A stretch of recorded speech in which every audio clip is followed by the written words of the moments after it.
and welcome back to the 5 Minute Library. This is your host, Piyushi Sharma, and I'm back with another book review. Today's episode is for the girlies.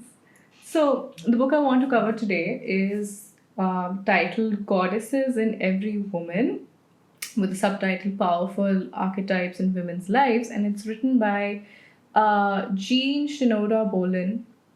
And this is 100% hands down the best non-fiction book I have read, I believe, in this entire year. I started reading non-fiction once I entered my 20s because I was a hardcore fantasy reader until then.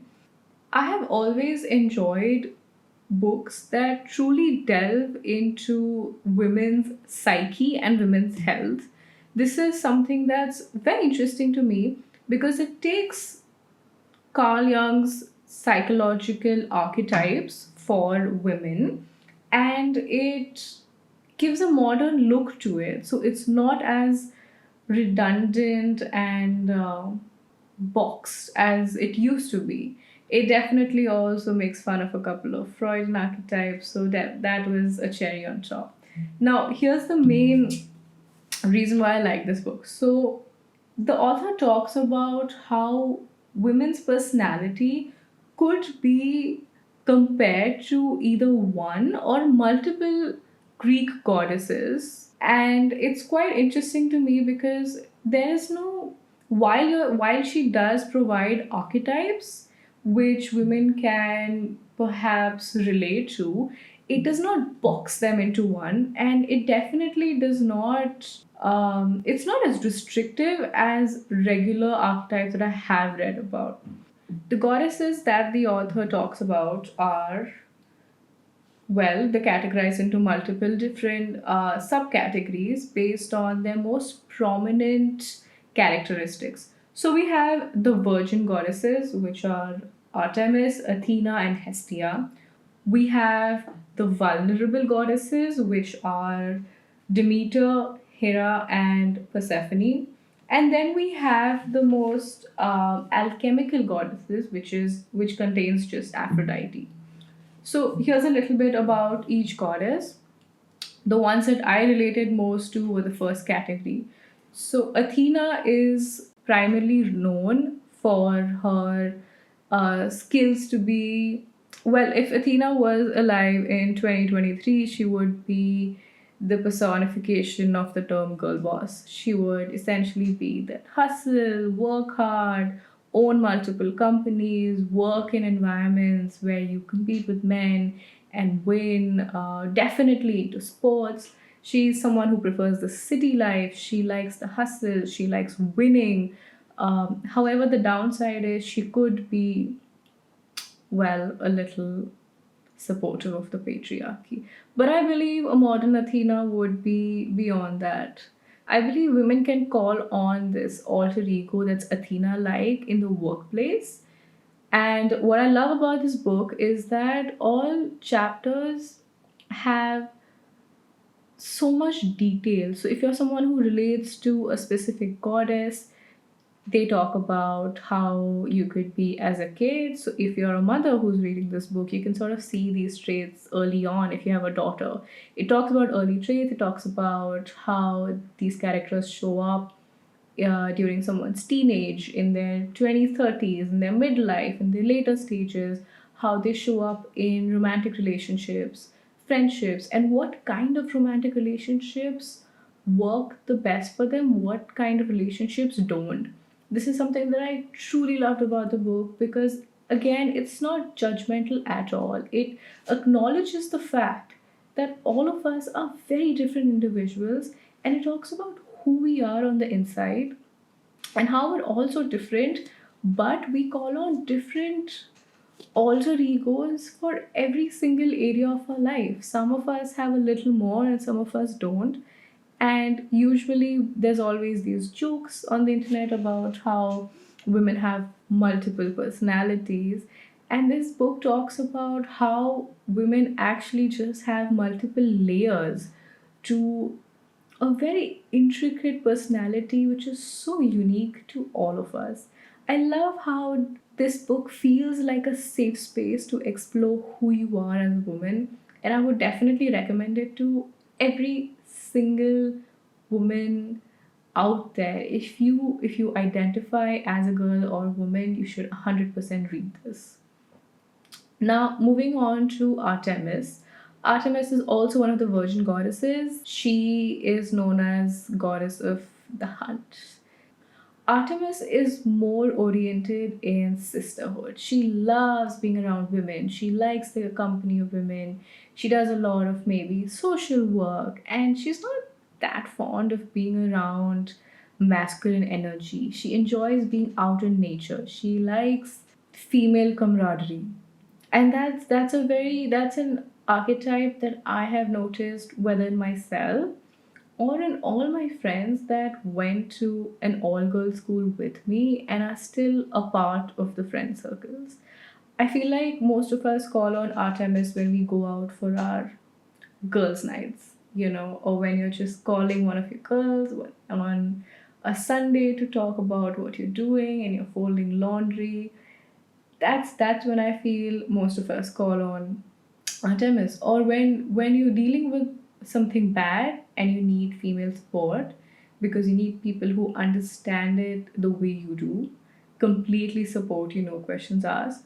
Or when you have incredibly good news and you want to share it with people who would celebrate you without worrying about it creating insecurity, competition, or upsetting someone of a patriarchal nature.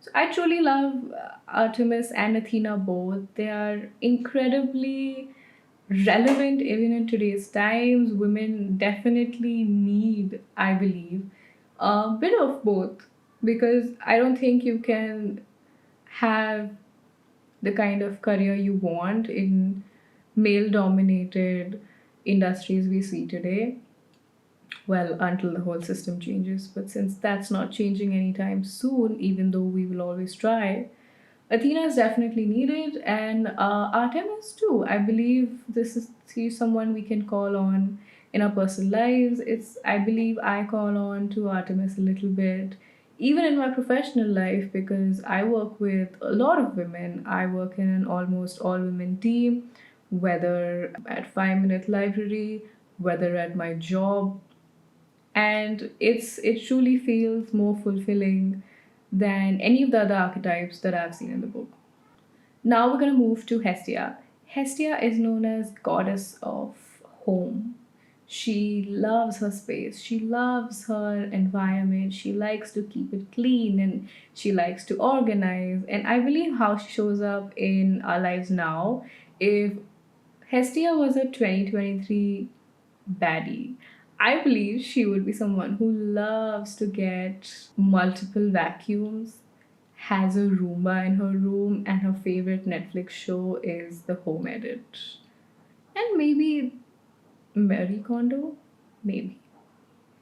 But I believe Hestia is someone she enjoys being at home. She loves her space and she does what she does to protect it, to have an environment where she feels fulfilled and joyful. So I believe Hestia is a part of all of us who like to have a nice environment and we're most comfy in our own space. I believe Hestia also shows up in women that are only children, which is why I again relate to Hestia a little bit, because we love our space and we wouldn't compromise it for any amount of love in the world. So there we cover the virgin goddesses.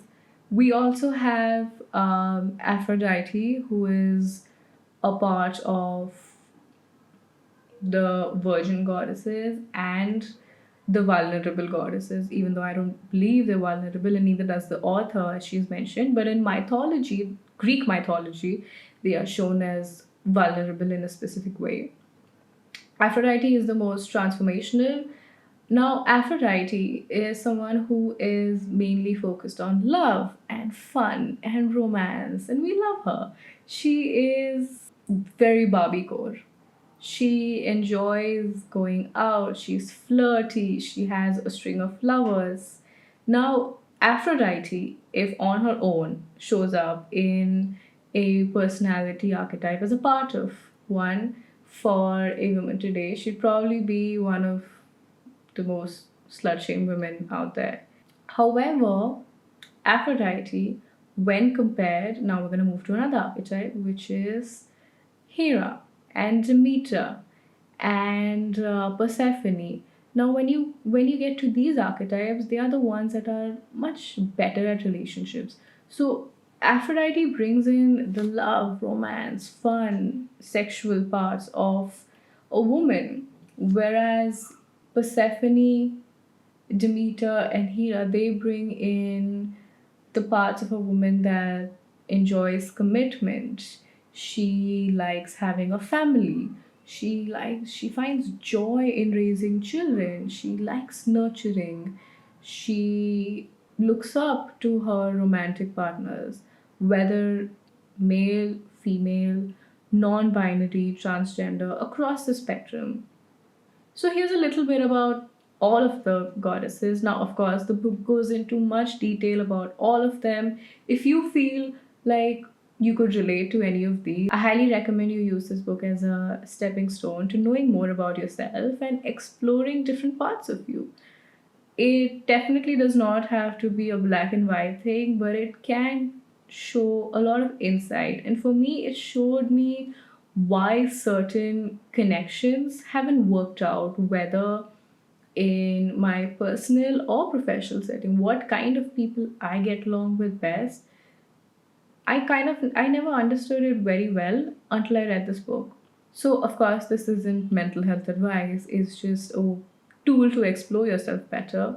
If you read this book, or well, after you read this book and you realize that you relate to any of these archetypes, or if you feel like you also enjoy having different alter egos that come up in different settings and you've been able to figure out how they compare to these figures, let me know either in the comments below or DM us on the 5 Minute Library Instagram page, and I would love to discuss this with you.